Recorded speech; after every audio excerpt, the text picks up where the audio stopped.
Yo, what's going on? Mike from Mike Talk Sports. It seems as though every single year the dreaded position to draft in fantasy football is that tight end position. Unless you get the top 5 guys in fantasy for tight end, it seems as though it's just hopeless. And every single week you're not going to be getting production out of that tight end position. Well, that necessarily does not have to be true. And in today's video, I'm going to be diving into Tyler Higbee and why Tyler Higbee could be a good sneaky pickup in fantasy football this year. So one thing that's very important when analyzing tight ends is obviously opportunity. And Tyler Higbee is a guy who is going to get significant amount of opportunity. In fact, in my opinion, it is undeniable that Tyler Higbee will get top 10 tight end potential and top 10 tight end opportunity. It really is a matter of if he converts those targets and if he converts that opportunity into efficient football and efficient play at the tight end position. But let me tell you guys why Tyler Higbee is going to get a significant amount of opportunity in 2023 for the Los Angeles Rams. First off, the Rams really have not addressed the tight end issue in the tight end on their team. They really have no other tight ends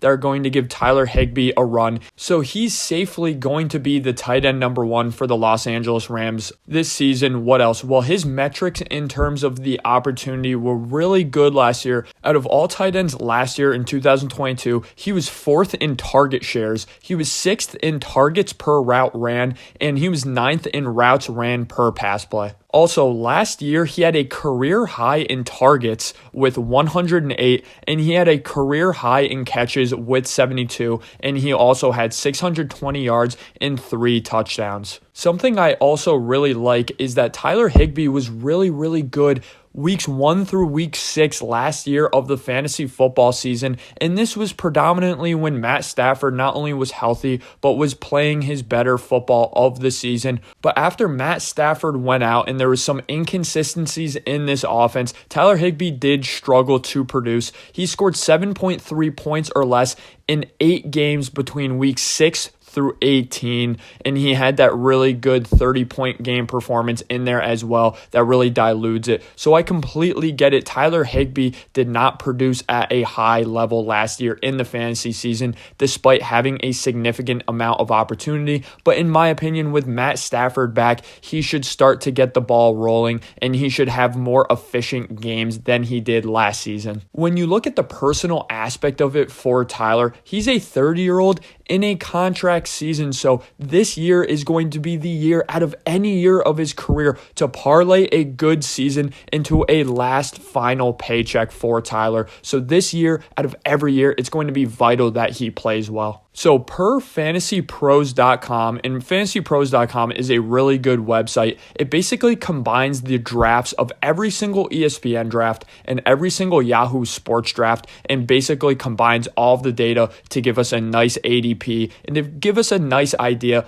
on where the consensus is at for Tyler Higbee and other players for this up-and-coming fantasy season. But at the moment, his ADP is 139, which is 15th for tight ends, which sounds about right. But to me, Tyler Higbee has top 12 tight end potential, and he really has top 10 tight end potential because of that target share, because of the lack of other receivers and the lack of targets in this Rams offense. The Rams' identity, yes, has it been to play really good defensive football? Of course it has been in the past, but let's be completely honest, that Rams defense is absolutely gutted. They do not have a lot of proven players on that defensive end, so most likely the Los Angeles Rams this season are going to have to score a significant amount of points to consistently stay in football games. And though they have Cooper Kupp, a guy who's produced with the likes of Hall of Fame receivers, they're going to need more than just Cooper Kupp to produce for them. And with a very unproven receiver room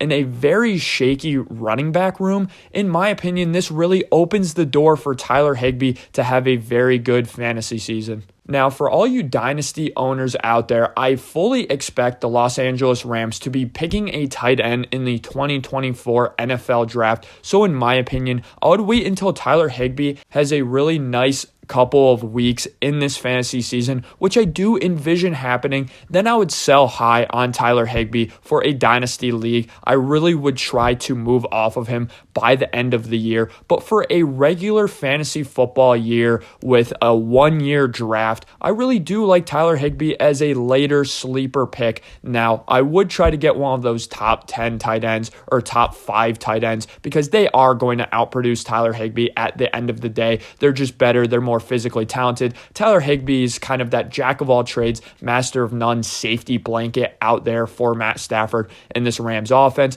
But again, I really like him. If you ignore the tight end position every single year in fantasy and you really try to capitalize good quarterback play, good running back play, good receiver play. So again, if you are one of those players in fantasy football that ignores the tight end position, I really like Higbee as a later round flyer. Thanks for listening, guys. Let me know in the comment section below, what are your thoughts on Tyler Higbee, and is he going to exceed expectations for the Rams this up and coming season?